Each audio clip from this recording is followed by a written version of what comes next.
नमस्कार, मी सुवर्णा. बुलेटिनमध्ये आपल्या सगळ्यांचं स्वागत. सविस्तर बातमी सुरुवातीला बघणार आहोत. कबुतरांच्या विष्ठेमुळे होणाऱ्या घातक दुष्परिणामांचा मुद्दा ऐरणीवर आलेला आहे. अशातच कबूतरखान्यांच्या मुद्द्यावरून मुंबई उच्च न्यायालयामध्ये आज महत्त्वाची सुनावणी होणार आहे. याचिकाकर्ते कोर्टात वैद्यकीय अहवाल सादर करणार आहेत. जनहित याचिकेवर द्विसदस्यीय खंडपीठासमोर ही सुनावणी पार पडणार आहे. या सुनावणीकडे अवघ्या राज्याचं लक्ष लागलेलं आहे. कबुतरांबाबत काय निर्णय होतो हे बघणं महत्त्वाचं आहे. विष्ठेमुळे घातक दुष्परिणाम होत आहेत आरोग्यावर, असा मुद्दा समोर आलाय. एका बाजूला प्राणी संघटना, जैन समाज आणि दुसरीकडे या कबुतरांमुळे त्यांच्या विष्ठेमुळे होणारे आरोग्यावरचे घातक परिणाम. आमच्या प्रतिनिधी स्नेहा जाधव यांना अधिक विचारूया. स्नेहा, महत्त्वाचा विषय आहे. 2 गट महाराष्ट्रात पडलेले बघायला मिळतात. एक जो कबुतरांना वाचवणार आहे किंवा कबूतरखान्यांच्या बाजूने आहे आणि दुसरीकडे विरोध करणारे. काय अधिक सांगाल? नक्कीच आज खरं तर याच संदर्भात कबूतरखान्यासंदर्भात आज उच्च न्यायालयामध्ये निकाल लागणार आहे. आपण पाहिलेलं आहे 25 जुलै रोजी जो उच्च न्यायालयाकडून जो निकाल देण्यात आलेला होता त्यानुसार कबूतरखाने मुंबईतील बंद करण्यात यावे आणि त्यानुसारच महानगरपालिकेकडून त्याच्या दुसऱ्याच दिवशी दादर येथील कबूतरखान्यावरती शेड टाकण्याच्या कामासाठी महानगरपालिकेचे अधिकारी आलेले होते. परंतु जे स्थानिक लोक आहेत, जैन समाजातील लोक आहेत, पशुप्रेमी आहेत, त्यांनी यासाठी नकार दिलेला होता, विरोध केलेला होता आणि त्यानंतर दुसऱ्या दिवशी देखील हेच महानगरपालिकेचे लोक आलेले होते आणि त्यांनी शेड टाकण्यास सुरुवात केलेली होती. आपण काल एकंदरीत पाहिलेलं आहे की लोकांनी मोठ्या प्रमाणावर आक्रोश केलेला होता, विरोध केलेला होता आणि जे ताडपत्री जे इथे लावलेलं होतं, शेड जे या कबूतरखान्यावरती दादरच्या कबूतरखान्यावर लावण्यात आलेलं आहे तेच काढण्यात देखील आलेलं होतं आणि बराच या ठिकाणी आक्रोश सुरू होता. जैन समाज असेल, पशुप्रेमी असेल, इथे स्थानिक असेल, त्यांचं देखील हेच म्हणणं होतं की इथे जे पक्षी आहेत त्यांना जगून द्या. कबुतरामुळे कोणाचंही नुकसान होत नाही, कोणताही आजार होत नाही, त्यामुळेच या कबुतरांना इथेच राहून द्या, त्यांचं हे घर आहे, असं देखील बऱ्याच प्रमाणात आक्रोश आपल्याला करण्यात आलेला होता. हे आपण पाहिलं होतं. नागरिकांकडून बराच काळ हा प्रयत्न देखील सुरू होता की कबूतरखान्याची जागा वाचावी. त्यानंतर आपण पाहिलेलं आहे त्यांच्याकडून असं देखील म्हणण्यात आलेलं होतं की कबूतर हे शांततेचं प्रतीक आहे आणि याच जागेमुळे दादरच्या सौंदर्यात भर पडते, असं देखील नागरिकांकडून सांगण्यात येत होतं. वारंवार त्यांचं हेच म्हणणं होतं. त्यानंतर आपण पाहिलेलं आहे अखेर नागरिकांनी हे जे शेड आहे ते काढले. आता देखील आपण जी परिस्थिती पाहतोय, कबूतर जी आहेत त्या याच कबूतरखान्याजवळ आपल्याला कमी पाहायला मिळतात, पण आजूबाजूला जर पाहिलं आपण, आजूबाजूला जे छप्पर आहेत त्याच्यावरती मोठ्या प्रमाणावर कबूतर आपल्याला बसलेली पाहायला मिळतात. म्हणजे काल जो आपण दिवस पाहिला की याच कबुतरांसाठी जैन समाज एकत्र येऊन, पशुप्रेमी एकत्र येऊन जो आक्रोश, जो नकार देत होते आणि त्यानंतर एकंदरीत आजची जी परिस्थिती पाहिली तर या कबूतरखान्याजवळ आपल्याला मुबलक अगदी हातावर मोजण्या इतकेच कबूतर पाहायला मिळतात. तर आजूबाजूचा सर्व परिसर पाहिला तर त्या ठिकाणी जास्त कबूतर पाहायला मिळतात.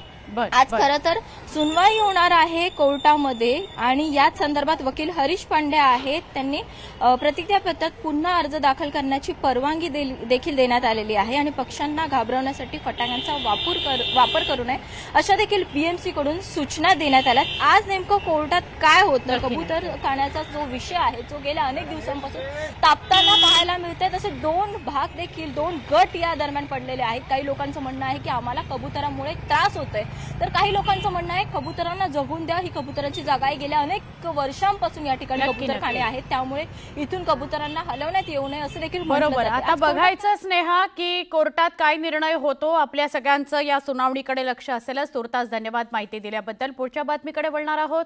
उद्धव ठाकरे 3 दिवसांच्या दिल्ली दौऱ्यावर आहेत. काल दुपारीच ते नवी दिल्लीमध्ये पोहोचलेले आहेत. आज सकाळी 11 वाजता संजय राऊतांच्या निवासस्थानी उद्धव ठाकरे जाणार आहेत आणि तिथे ते पत्रकार परिषद घेतील असं कळतंय. तर संध्याकाळी राहुल गांधींच्या निवासस्थानी इंडिया आघाडीची बैठक आहे. या बैठकीला सुद्धा उद्धव ठाकरे उपस्थित राहणार आहेत. संविधान कक्षातील शिवसेना कार्यालयाला सुद्धा उद्धव ठाकरे भेट देणार आहेत असं कळतंय. तर इंडिया आघाडीतील घटक पक्षांचे नेते सुद्धा उद्धव ठाकरेंची भेट घेतील असं कळतंय.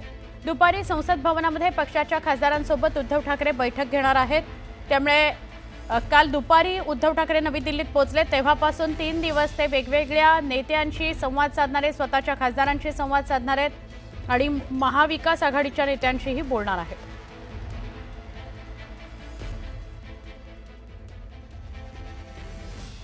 गेल्या काही दिवसात महाराष्ट्राच्या राजकारणामध्ये सर्वाधिक चर्चा आहे ती ठाकरे बंधू काय करतात याची। मनसे आणि ठाकरेंच्या शिवसेनेची युती होतीये का? यावेळेला दोन्ही नेते युतीबाबत सकारात्मक आहेत का? दोघांनी एकमेकांना टाळी प्रतिटाळी दिली आहे, पण अजूनही युती होणार की नाही यावर स्पष्टपणे कुणीही भाष्य केलेलं नाही, त्यामुळे संभ्रम अजूनही कायम आहेच। पण ठाकरे बंधूंनी युतीच्या दिशेने पहिलं पाऊल टाकलंय असं म्हटलं तर चुकीचं ठरणार नाही, कारण मुंबईमध्ये बेस्ट पतपेढीच्या निवडणुकीत उद्धव ठाकरेंची शिवसेना आणि मनसे यांनी युती केलेली आहे। येत्या 18 ऑगस्टला बेस्टच्या पतपेढीची निवडणूक होती आहे। दोन्ही पक्ष ही निवडणूक एकत्र लढवणार आहेत। या संदर्भातलं पोस्टर समोर आलंय, त्यामुळे चर्चांना उधाण आलंय। बेस्ट कामगार सेना हे उद्धवजी ठाकरेंची संघटना आणि राज ठाकरेंची नवनिर्माण सेना या दोन्ही यांची आज एकत्र निवडणूक लढण्याचं ठरलं। आज आम्ही दोन्ही संघटना एकत्र आलेलो आहेत। 18 तारीखला दोघे जण ही निवडणूक लढवणार आहे। हा शुभारंभ आणि ही नांदी असेल दोन्ही संघटना एकत्र येऊन लढण्याची, आणि ही नांदी उद्या मुंबईच्या महानगरपालिका निवडणुकीमध्ये सुद्धा याचा प्रत्यय आल्याशिवाय राहणार नाही।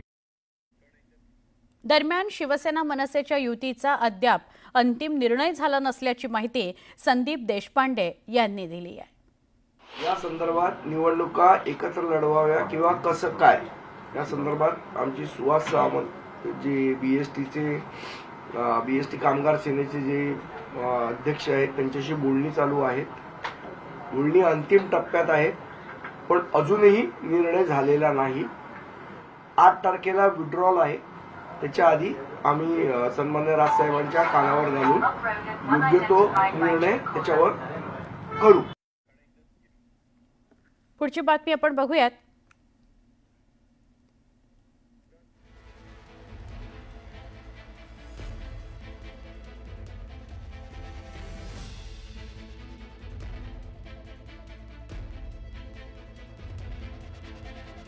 शिवसेना उबाठा पक्षाचे नेते भास्कर जाधव यांनी चिपळूणमध्ये बोलताना मोठं वक्तव्य केलंय। राज्यात लवकरच आपलं सरकार येणार असून मी मंत्री होणार आहे असा दावा भास्कर जाधवांनी केला। मंत्री झालो नाही तर येत्या हिवाळी अधिवेशनात नागपूरमध्ये विरोधी पक्षनेता नक्की होणार आहे असं जाधव म्हणाले। त्यांच्या या वक्तव्यामुळे राजकीय वर्तुळात चर्चांना उधाण आलंय। अध्यक्षाला कोण बोलतो काय? अरे अध्यक्षाला विधानसभेला कोण बोलतो काय? तुमचा भास्कर जो बोलला का नाही बोलला? बोलला का नाही बोलला? आणि तुम्हाला आता सांगतो सरकार लवकर आपल्या येणार आणि मंत्री पण आणि मंत्री नाही झालो तर येत्या पावसाळ्यात आपल्या हिवाळी अधिवेशनामध्ये नागपूरमध्ये विरोधी पक्षनेता म्हणून मी होणार